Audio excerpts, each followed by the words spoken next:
All right, here's the finished product. We had it 2 days in our shop getting the PDR work done. After getting it roughed in as close as we could, we took it to the body shop and they were able to rough it in and get it painted.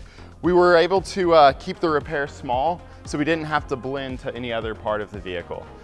So just the fender got painted and we were able to be able to just keep it small and a quick and easy paint job for them. So after waiting 30 days, the customer came back and we did a full front PPF on the entire vehicle. So hopefully everything will stay protected, and if they have an incident like that again, hopefully it'll protect it from getting paint damage on the impact. So if you have a dent that could be a good candidate for a hybrid repair, let us know, swing by one of our shops and we can take a look at it and kind of assess our options, if it's going to be a good option for you to go down the paintless dent repair route, or maybe a hybrid repair, or maybe we can just direct you to a normal collision center.